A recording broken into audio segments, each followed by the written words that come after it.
Okay, so today what we're going to do is we're going to start another type of distribution. We've looked at two. We had Poisson and we had binomial. Today we're going to look at what's called the normal distribution. And again, if you were here in year 12, you did normal distribution.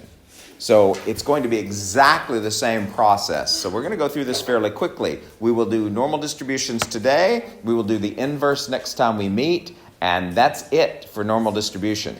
So we have a double today. We'll be using all that time to work on these and the basic ones and the applications today. So be focused, right? Okay. Now, so here we go. You've heard of the normal distribution before. Normal distribution is that bell-shaped curve. Now notice that the lines do not touch at either end. They never do. It's always infinite amount of information on both ends. Now, I don't know if that's ever going to be important to you. We'll see what the questions are, but it always goes forever. A line down the middle is always the mean, and the mean is abbreviated with this funny-looking M. That's the Greek letter mu for mean. So that stands for the mean. And remember, the mean is always in the middle, right? It divides the data in half. If it divides it in half, then that means that 50% of the data is on that side and 50% of the data is on that side. Do you agree? Okay. So that'll help you later when we're trying to determine where we're going to shade so that we can find our answers. Okay? So keep that in mind. All right. And it's always divided up into equal parts.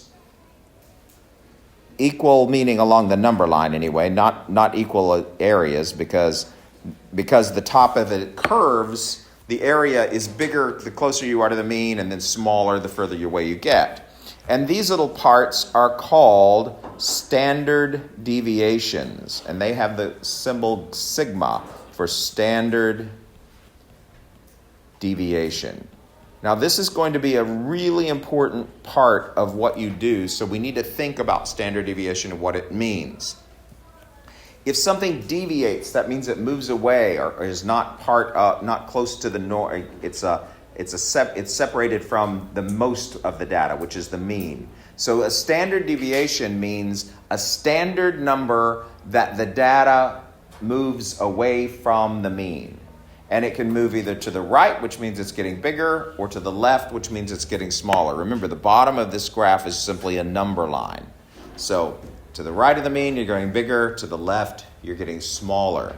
And they move in standard deviations. And there are 1, 2, 3 of them to the right. And there are 1, 2, 3 of them to the left. And to indicate they're on the left, we put that little minus in front. Okay?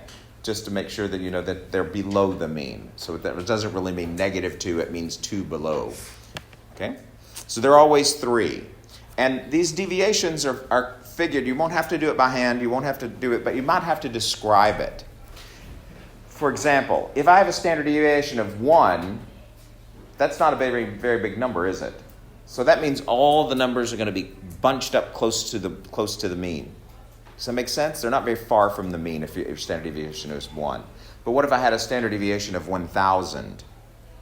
That means that I've got a huge range of numbers, right? Because it's going to go 1,000, 2,000, 3,000, and then more, right? On both sides. So that's a lot of numbers. So keep that in mind.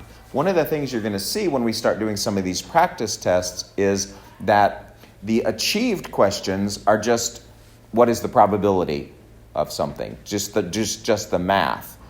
The merit and excellence parts are always just a description of what's happening. So in other words, they might ask you to compare 2 of these. And one of the things that you could say is that if the standard deviation for one of them is bigger than the standard deviation of the other, that the one with the bigger standard deviation has the data more spread out, right? There are more items between each standard deviation. So, and again, we'll look at examples of all of those. Don't think that you have to know that right now, but just to remind you. So it's a standard deviation, meaning it always happens in exactly the same way. Now, 2 different things you're going to do with the normal curve. The first one I want to talk about is something called the standard normal distribution. And I'm putting that right under this drawing I just did because I pretty much just drew the standard normal distribution. The only thing that's different is for the standard normal distribution, the mean is always 0. And then you have standard deviations of 1. It goes up 1, goes up 1 more to 2, goes up 1 more to 3, and down in the opposite direction. This is going to be critical to you when we start doing the inverse. Now, the book is going to want you to use this standard normal distribution for every problem, but it's a lot easier just to use your calculator.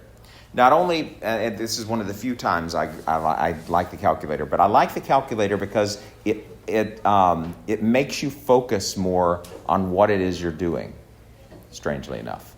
So this is one of those times when a calculator actually helps to clarify your thinking. Now, normally, when you're dealing with standard deviation, you will have actual values on your chart. So say, for example, we have a standard deviation, if something is normally distributed, and nothing is ever perfectly normally distributed. They'll usually say that it's approximately normally distributed. And let's say we have a mean of 5 and a standard deviation of 3. So that means the mean is always where? Right in the middle. So that's 5. And on either side, every standard deviation, you're just going to count 3, either up or down. So the first one is going to be 8. The second one is going to be 11. The third one is going to be 14, right? Just going up 3 because my standard deviation is 3. Now on the other side, I'm not going to go up 3, but what? Down 3. So that first one's going to be 2. This one's going to be -1. This one's going to be -4. Right? And you can use your calculator to do the math if you have to, especially if the numbers are big, which they could be. Okay?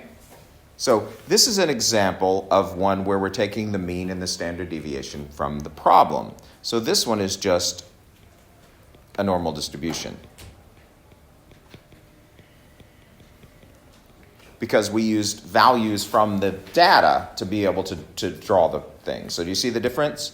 The standard one always has what as a mean? 0, and then it's just 1, 2, 3, 4. Well, 1, 2, 3, right? Okay? Just a normal distribution, you're using the data that they give you. Okay? Now, when you're finding probabilities using the normal distribution, there are a couple of things that we need to find. All right? To find probability,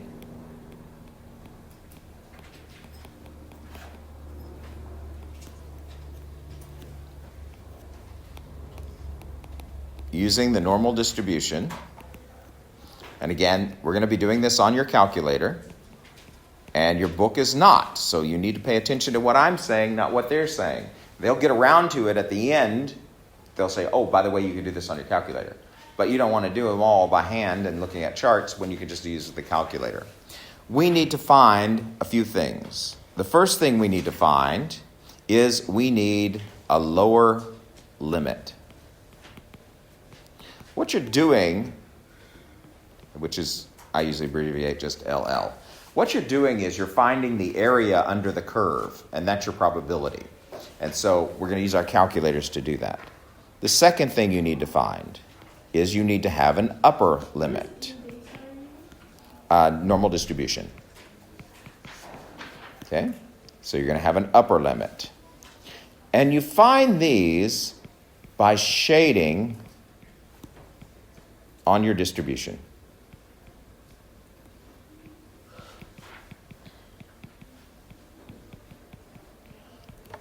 Now, when you're just finding probability, they have to tell you one or both of these values.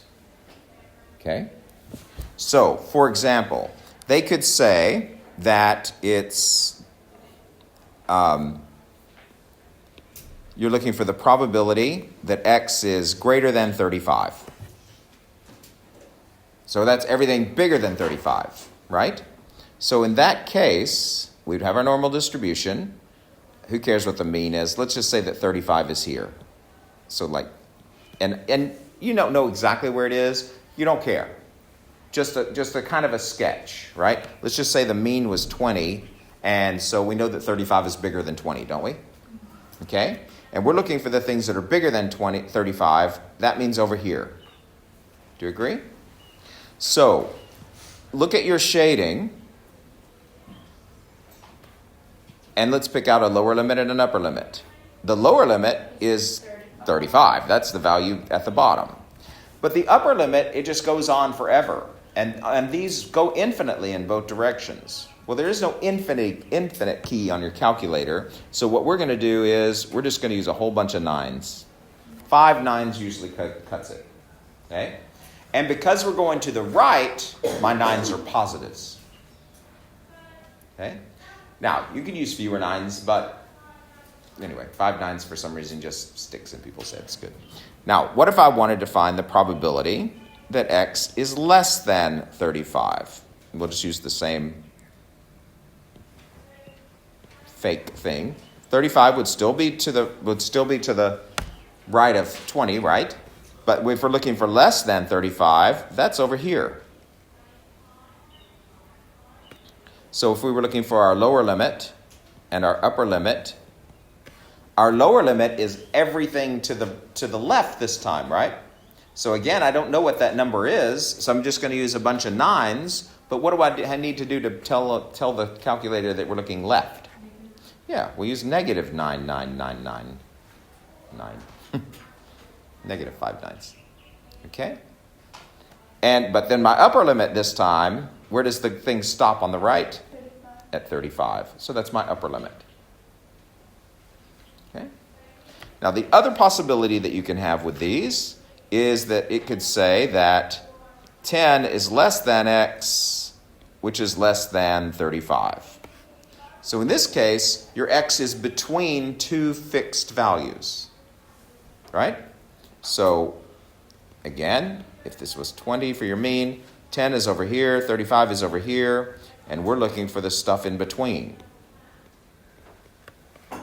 So in this case, our lower limit is simply the bottom number of 10, and our upper limit is the highest number of 35. So in this case, it's between two values. Okay.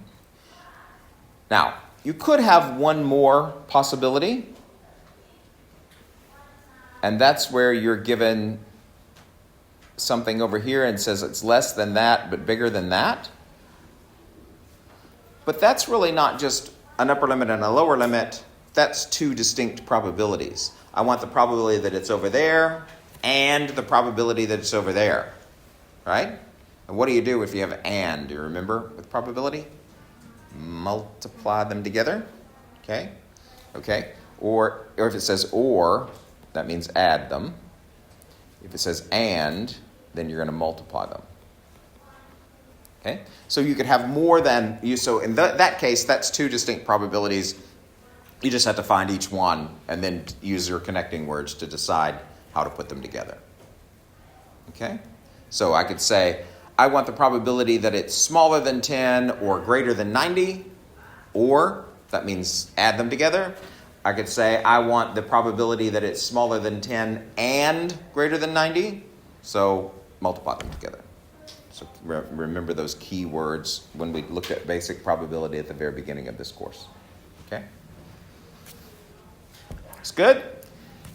That's all that can happen to you right now with basic probabilities. All you have to do is find that limit and see, are you talking about above that or below that? And we've done a lot of working with those inequalities, right? Just trying to decide which inequality to use based on the wording. Okay? So make sure that you're just careful with the words. We don't even care, in this case, if it's got that little equals part at the bottom or not. The area is still going to be the same, because those are just always boundary levels for normal distribution. Okay? It's not going to change any numbers at all. All right. So what we're going to do is we're just going to go to the book and we're going to look at these. First we're going to talk about the calculator keystrokes. Okay, sorry about that. All right, let's look at the calculator keystrokes. Get your calculators out. Get ready. A lot of it's going to look very familiar because we're still using the stats menu just like we did before. So the first step, menu, clearly. Second, stats. Okay? And I don't know what number that is, but It's 2. Okay, thank you. Third step, distribution. That's an what? 5. F5, thank you. It'd be better to remember the words instead of the F5 parts, right? Okay, so make sure if you're going to remember one over the other. Then we need the kind of distribution, and this is a normal distribution. So no.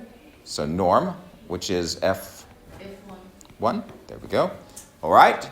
Now, along the bottom, you're going to see 3 different options. You're going to see NPD, NCD, and inverse. You're never going to use NPD. NPD stands, remember it on the other ones? That means you have one value, and we don't ever have one value. NCD means cumulative. That means we're going to have a lot of values, and that's the one you're going to use with these. NCD, which is F2? Okay. All right. Normal cumulative distributions. And then when you push that button, you're going to see a screen that asks you for what? Variable lower. Yep. Variable first, so make sure that it's on variable. Remember, we're going to reset your calculators, and if you don't have it on, so it is going to reset it because the default is list. So we're going to reset your calculators, so you have to make sure that's on variable. So you might want to practice that a couple of times. So it has to be on variable. And then what does it say after variable? Lower. Lower, that's your lower limit. So then that's when you need your lower limit, your upper limit. It also gives you that little symbol. What's that stand for? Standard deviation. And for normal distribution, they have to tell you what to put in there. And then they give you this little symbol, mu, which stands for mean, and they have to give you that value. Okay? So those are the 4 pieces you're going to put in. Then you're going to hit execute, not once, but Twice. why is that? I don't know, but anyway. So twice. Doesn't it draw it for us? No, you can get it to draw it, but yeah. But you will already have sketched it, and you don't need a drawing. Okay? All right, so those are your keystrokes. You're going to practice. You're going to get a lot of practice. You probably remember, is it coming back to you from last year, maybe? A little bit? Okay, so that's why we can go through these a little faster than the other types. Okay? All right, so what we're going to do is we're just going to go to the book and we're going to look at a few. We're going to look at some where we're just doing basic probabilities. Then we're going to look at some applications where you have to pull out the information, but you're going to see they're very straightforward. Your big job, though, is to do the shading. If they don't see shading on your paper, then they don't consider that you've done the work. Got it? Because your calculator does all the calculations for you. The only way you could show your work is to show the shading. And besides that, you will probably make gigantic errors using the limits if you don't do the shading. So do the shading on every one of these. Don't cheat yourself. All right, let's go to the book. Okay, so the normal distributions. First of all, remember that the excellence, merit and excellence are always based on this kind of stuff. So think about these things. Normal distribution is a continuous distribution. So in other words, it just continues on, right? Goes on. It's not like individual distributions like the others that where each number had its own probability. And used with measured data such as distance, mass, area. Most of the time this is done with things from nature. Like the heights of girls in year 12 would be normally distributed. Okay, getting that normal curve. Most of the data is clustered around a central value with a few extreme values on either side. The extreme values are these way over here. Yeah? There should be no upper or lower limit to the values it can take. In other words, it goes on forever. That's why you leave that little gap at the end. Don't let those lines touch. Now, nobody is ever going to count that wrong if you let those lines touch, well, unless they're just a maniac, but they should never touch because there's always something. Is there always somebody shorter than you? Is there always somebody taller than you, even if you're very tall? Yes. They keep on going forever. The possibility is forever. Okay? The distribution is always symmetrical. That is a favorite question. Symmetrical meaning that one side, if you folded it right in half on the mean, one side would fold right over the other, right? Exactly a mirror image on both sides. And it always takes this shape. Now, this one is a lot pointier than the one I drew, right? And that can be true of normal distribution. You could have this little tiny thing way over here. You could have one that looks like that, right? The shape is always the same, but it can be high, it can be low, it can be wide, right? So the how wide or how high it is can change. Okay. All right. Some of the things that you need to remember are the parameters, the mean, which is mu or x bar. Those are just two ways of saying the same thing, is always at the center of the distribution. And the standard deviation, sigma or s, measures the spread, how far things are spread out. Okay? All right. Almost everything lies within 3 standard deviations from the mean. That's why those 3 are the only ones listed. And then there's some other data way out here, but it gets so tiny at those points that it's almost non-existent, but it's still there. Okay? So here you go. There's a bunch of different shapes, right? And since there are so many different shapes, that's why the math is thought, not without a calculator, it's easier. The math, they think that it's easier to make a standard normal distribution. That's the one where the mean is 0 and then you have 1, 2, 3 on both sides, right? I don't agree because we're going to use a calculator. We don't care what shape it is because our calculator will be able to determine that for us. Did you have a question? Yeah? No? Okay. All right. So, do not worry about this too much. What I do want you to do, though, is I want you to be able to draw these, and I want you to be able to sketch them. Now, look at this one. It has 2 normal distributions on it. You will see questions like that.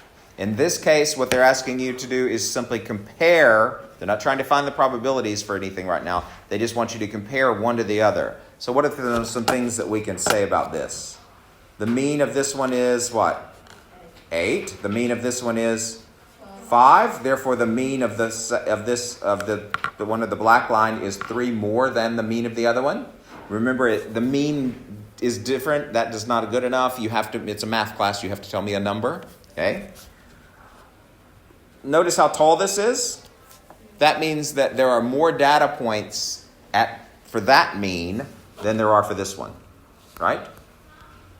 Okay. This one starts around 2 and ends around 8-ish. So it has a range of about 6. This one starts around 3 and ends about 13, so it has a range of about 10. So in other words, this one is more spread out. Therefore, it would have a larger standard deviation. Excellent. Larger standard deviation, right? The more spread out, the bigger your standard deviation.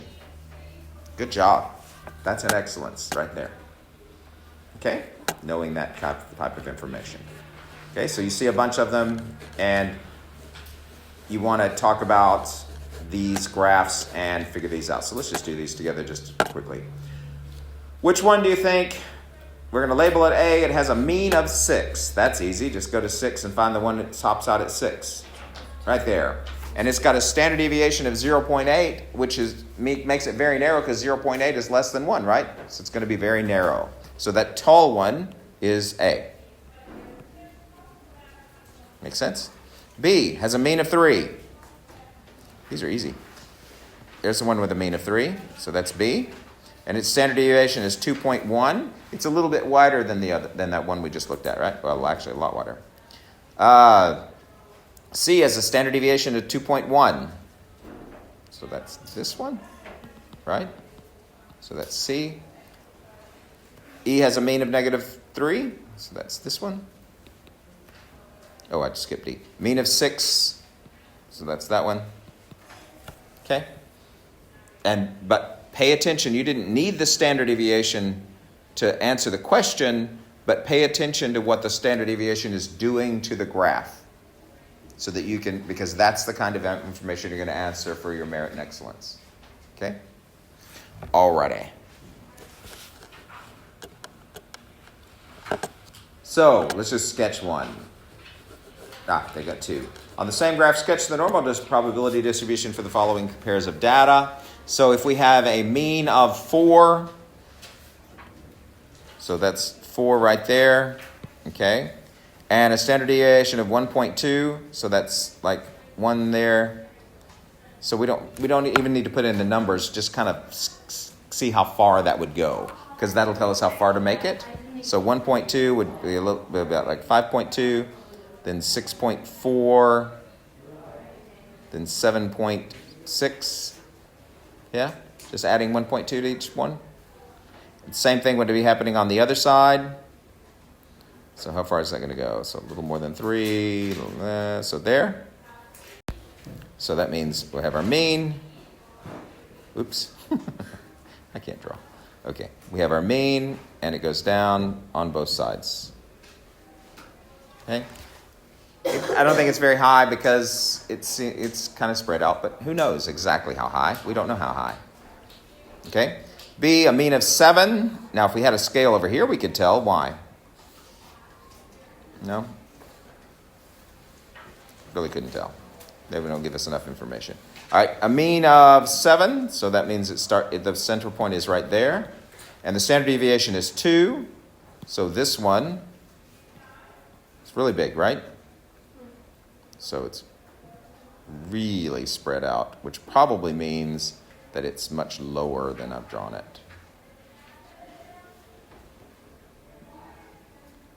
Yeah? How do I know this one's taller, though? Because the standard deviation is smaller, so that means that's going to cram it, that's going to squish it together a little more, and then the standard deviation is bigger, that means it's going to spread it out. Okay? So a little practice on drawing those. All right, let's get to some problems. Here we go. Do not worry about z-scores. They're going to ask you for it.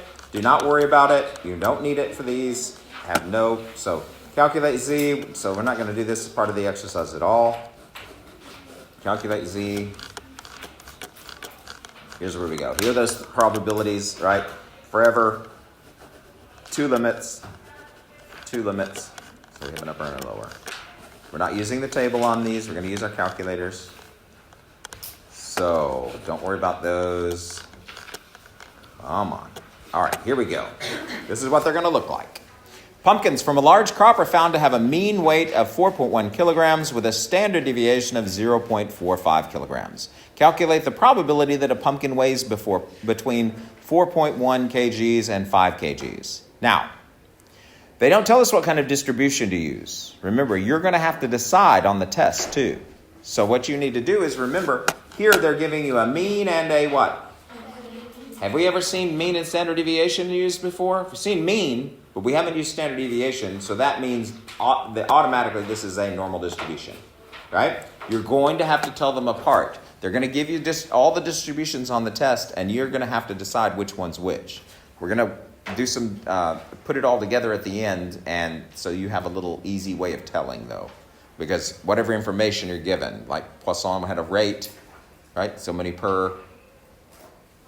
So we'll talk about that later. All right, here we go. Step 1, let's shade it. So it says, calculate the probability a pumpkin weighs between 4.1 and 5. Okay?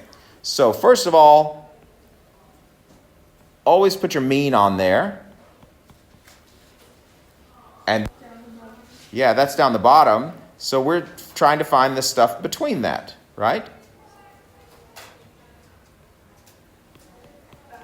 And those are the only 2 values we need. Yes, what did I do? Oh, standard deviation. I'm sorry. 5 kilograms is what I was looking at. Yeah, sorry, I'm loose. Let me just start over. There we go. Thank you very much for that. So 4.1 is our mean. The values we're looking for is between 4.1 and 5. Well, 4.1 is the mean. 5 is over here. Those are the only values you need on there. You don't need to put the standard deviations on there. Now, since that is between 2 well-defined pieces, that means I'm going to have an upper limit and a Low. lower. So do this. Lower limit, upper limit, standard deviation, mean. Write out this list on every one of them. All right? So you'll do your shading and you'll list these 4 things. That way you'll make sure you don't do what I just did. Okay? So lower limit is 4.1. Yep, that's the bottom one. Upper limit is 5. Standard deviation is 0.45. And your mean is 4.1. Doesn't matter that it matches one of the values, that's fine. So we're just going to plug all of those into the calculator, and that's going to give me the probability. 0. Oh, hold on just one second. Let's write our probability statement, because remember you have to have that too. That x is between 4.1, so 4.1 is lower than that, and 5 kilograms. And you can put equals then, because that means we're including them, because they didn't tell us, did they? And what do we get? 772. Remember, probability is always rounded to 4 decimal places. Is that correct? Do you all agree? Let's have a confirmation, because sometimes it goes wonky. Wait, is it NCD on the thing? NCD. Mm-hmm. You bet. Yeah, I got this. Now, here is the big difference. Here is my mathematical answer, but they didn't give me just numbers in my original problem. They wrote it as a sentence. Then you should too. So you need to make sure to be writing sentences for your answers. Even if they don't ask for it, even if it doesn't require you to get the right answer in the back of the book, you need to practice writing these sentences. So the probability that a pumpkin weighs between 4.1 kilograms and 5 kilograms is 0.4772. Okay? Or 47.72%, which makes even more sense because that decimal makes less sense than a percent when you put it into a sentence. The decimal is perfectly a good answer mathematically, but if you're writing it in a sentence, a percent usually makes more sense to us when we say things, right? So almost 50% chance. Okay. And that's true because the standard deviation is tiny, isn't it? So most of the pumpkins are going to weigh around that 4.1 kilo mark. So the probability that a pumpkin in this crop, you might want to mention that in this particular crop because we're not talking about every pumpkin in the planet, right?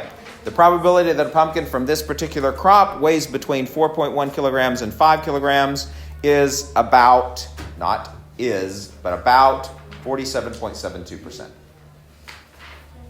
Okay? Practice these even though they're not asking you for it. In the back of the book, they probably just give that decimal. But the sentence is the answer when you're trying to go for merit and excellence. So use this, getting used to writing the sentences every time. Okay? And remember, it needs to have the who, what, when, and where. Okay. All right. Looks good? The math is really simple. Okay. Again, don't worry about the z-scores. Okay. Here we go. Look at this one.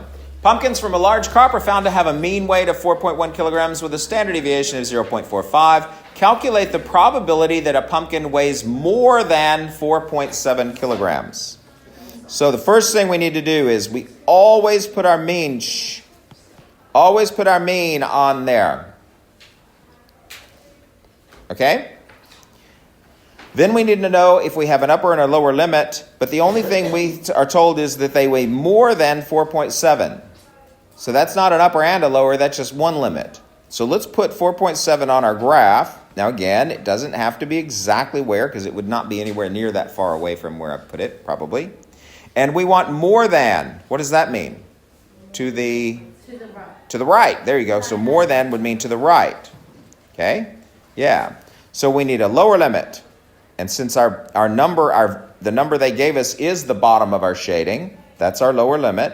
Remember, the bottom of your shading is the lower limit. Goes on forever to the right, so what are we going to use? 9. There you go. 5/9 is good. Our standard deviation, again, comes straight from the problem. That's 0.45. And our mean is 4.1. So plugging that into the calculator, let's write our probability statement first. The probability that x is greater than or equal to 4.7 equals, go ahead and push your buttons and tell me, please.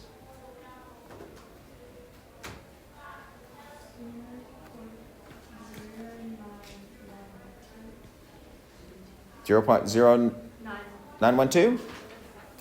We got a confirmation of that, guys? Yeah. So they're not very far apart. So that's a tiny little part. So I really should have drawn that 4.7 way further over on the tail, but it doesn't matter. Your sketch of your graph is your sketch of your graph. You've got it on there. You're representing the right information. Just because it's not in the right exact place doesn't make that much difference. So I could write this in a sentence saying, from this particular crop of pumpkins, the probability that a pumpkin weighs more than 4.7 kilograms is 0.0912 or 9.12 what? Percent. Remember, percent, you just move it over two places or multiply it by times 100 on your calculator, whichever you prefer. Okay? It would be safer to go ahead and convert back and forth because you're going to do it a lot. Okay? All right, so we're going to work on those. Let's find out where they are. So it's going to start on page... I'm really interested in you working on these where you're answering these questions. So let's see where they begin.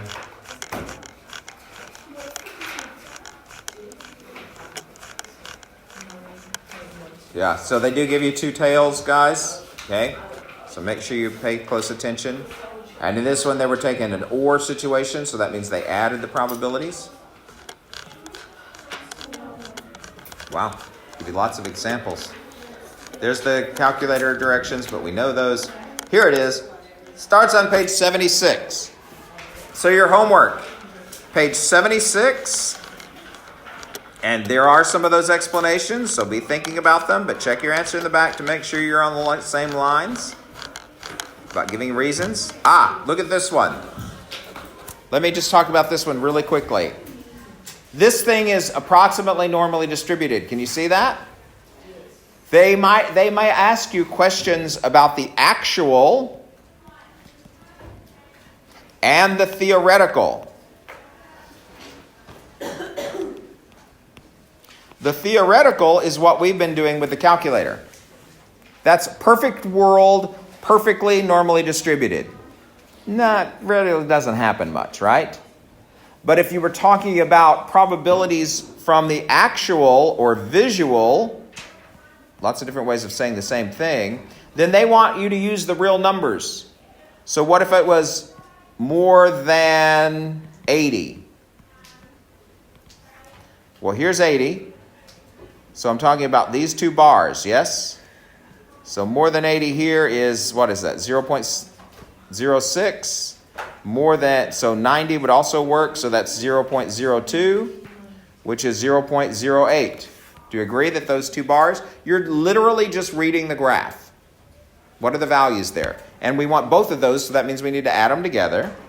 And then out of how many things in our whole study? 100. Okay? So that's 0.08 out of 100, and that would give you your probability. Remember when we did probability where we just had the number out of the total, right? The successes out of the total. So you will ask some of those. Then they're going to ask you problems about the theoretical. Pretend it's a normal distribution and use your calculator. See the difference? Very common question on the assessment. Okay, so 76 through 80.